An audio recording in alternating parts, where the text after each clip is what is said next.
ಎಲ್ಲರಿಗೂ ನಮಸ್ಕಾರ. ಇವತ್ತು ನಾನು ನಿಮಗೆ ನಾಟಿ ಕೋಳಿ ಸಾಂಬಾರನ್ನ ನಾವು ನಮ್ಮನೇಲಿ ಹೇಗೆ ಮಾಡ್ತೀವಿ ಅನ್ನೋದನ್ನು ಹೇಳ್ಕೊಡ್ತಾ ಇದ್ದೀನಿ. ಒಂದು ಪಾತ್ರೆಗೆ ಸ್ವಲ್ಪ ಎಣ್ಣೆ ಹಾಕಿ ಅದಕ್ಕಾದ್ಮೇಲೆ ಅದಕ್ಕೆ ಈರುಳ್ಳಿನ ಹಾಕಿ ಚೆನ್ನಾಗಿ ಫ್ರೈ ಮಾಡ್ಕೋಬೇಕು. ಈರುಳ್ಳಿ ಪ್ರಮಾಣ ಸ್ವಲ್ಪ ಜಾಸ್ತಿನೇ ಇರಲಿ. ಇದಕ್ಕೆ ನಾವು ಯಾವುದೇ ರೀತಿ ಶುಂಠಿ, ಬೆಳ್ಳುಳ್ಳಿ, ಚಕ್ಕೆ, ಲವಂಗ ಏನು ಯೂಸ್ ಮಾಡ್ತಾ ಇಲ್ಲ. ನಂತರ ಇದಕ್ಕೆ ಸ್ವಲ್ಪ ತೆಂಗಿನಕಾಯಿ ತುರಿನ ಹಾಕಿ ಚೆನ್ನಾಗಿ ಫ್ರೈ ಮಾಡ್ಕೋಬೇಕು. ಲಾಸ್ಟಲ್ಲಿ ಚಿಕ್ಕದಾಗಿರೋ ಒಂದು ಟೊಮೆಟೊನ ಸೇರಿಸ್ಕೊಳ್ಳಿ. ಒಂದು ಮಿಕ್ಸಿ ಜಾರ್ಗೆ ಸ್ವಲ್ಪ ಕೊತ್ತಂಬರಿ ಸೊಪ್ಪು, ಮಟನ್ ಸಾಂಬಾರು ಪುಡಿ, ಫ್ರೈ ಮಾಡ್ಕೊಂಡಿರೋ ಈರುಳ್ಳಿ ಮತ್ತು ತೆಂಗಿನಕಾಯಿ ತುರಿನ ಹಾಕಿ ನುಣ್ಣಗೆ ರುಬ್ಕೋಬೇಕು. ಈ ರೀತಿ ಮಾಡೋದ್ರಿಂದ ಸಾಂಬಾರು ಟೇಸ್ಟು ಚೆನ್ನಾಗಿರುತ್ತೆ. ನಾವು ಫ್ರೈ ಮಾಡದೆ ಹಾಕ್ತೇ ಇದ್ದರೆ ಅದು ಟೇಸ್ಟು ಚೆನ್ನಾಗಿರೋದಿಲ್ಲ. ಕೆಲವೊಬ್ಬರು ಇದನ್ನು ಮಟನ್ ಸಾಂಬಾರು ರೀತಿಯೇ ಮಾಡ್ತಾರೆ.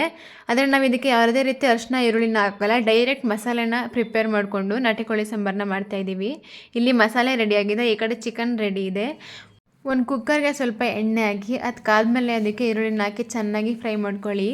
ನಂತರ ನಾವು ನಾಟಿ ಕೋಳಿನ ಸೇರಿಸ್ಕೊತಾ ಇದ್ದೀವಿ. ಇದು ಚೆನ್ನಾಗಿ ಫ್ರೈ ಆಗಬೇಕು. ಫ್ರೈ ಆದಮೇಲೆ ಇದಕ್ಕೆ ನಾವು ರುಬ್ಬಿಟ್ಕೊಂಡಿರೋ ಮಸಾಲೆನ ಹಾಕಿ ಚೆನ್ನಾಗಿ ಫ್ರೈ ಮಾಡಬೇಕು. ಮಸಾಲೆ ಹಾಕೋಕೆ ಮುಂಚೆ ಸ್ವಲ್ಪ ಉಪ್ಪು ಹಾಕಿ, ಯಾಕಂದರೆ ಅದು ಉಪ್ಪು ಹಿಡಿಬೇಕು ನಾಟಿ ಕೋಳಿಗೆ. ಮತ್ತು ನಾವಿಲ್ಲಿ ಸೌಟನ್ನ ಪದೇ ಪದೇ ಹಾಕೋದ್ರಿಂದ ಅದು ಪೀಸ್ ಆಗಿಬಿಡುತ್ತೆ. ಅದಕ್ಕೆ ಈ ರೀತಿ ಮಾಡ್ತಾಯಿದ್ದೀವಿ. ಇದಕ್ಕೆ ನಾವೀಗ ಮಸಾಲೆನ ಸೇರಿಸ್ಕೊತಾ ಇದ್ದೀವಿ. ಮಸಾಲೆಯಲ್ಲಿ ಚಿಕನ್ ಒಂದು ಸ್ವಲ್ಪ ಹೊತ್ತು ಫ್ರೈ ಆಗಬೇಕು, ಯಾಕಂದರೆ ಮಸಾಲೆ ಚಿಕನ್ಗೆ ಹಿಡಿಬೇಕು. ಈ ರೀತಿಯಾಗಿ ಮಿಕ್ಸ್ ಮಾಡ್ಕೊಳ್ಳಿ. ಚೆನ್ನಾಗಿ ಮಿಕ್ಸ್ ಆಗಿ ಅದು ಘಮ ನಿಮಗೆ ಬರುತ್ತೆ ನೋಡಿ. ಈ ರೀತಿ ಮಿಕ್ಸ್ ಮಾಡ್ತಾಯಿದ್ದೀವಿ. ನಂತರ ನಿಮಗೆ ಎಷ್ಟು ಬೇಕೋ ಅಷ್ಟು ನೀರನ್ನು ಸೇರಿಸ್ಕೊಳ್ಳಿ. ನಿಮಗೇನಾದರೂ ಕಲರ್ ಬೇಕು ಅಂದರೆ ಹಸಿಮೆಣ್ಸಿಕಾಯಿ ಪುಡಿನೂ ಕೂಡ ಸೇರಿಸ್ಕೋಬೋದು. ನಾವಿಲ್ಲಿ ಸ್ವಲ್ಪ ಕಲರ್ಗೋಸ್ಕರ ಹಸಿಮೆಣ್ಸಿಕಾಯಿ ಪುಡಿನ ಸೇರಿಸ್ತಾ ಇದ್ದೀವಿ. ಇದು ಚೆನ್ನಾಗಿ ಕುದಿಬೇಕು.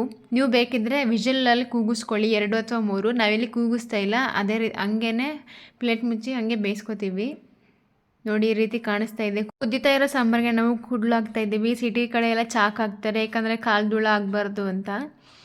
ಸೊ ಫೈನಲಾಗಿ ಈ ರೀತಿಯಾಗಿ ರೆಡಿಯಾಗಿದೆ.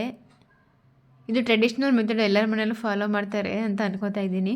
ಈಗ ಫೈನಲ್ ಆಗಿ ನಾಟಿ ಕೋಳಿ ready to eat. Thanks for watching.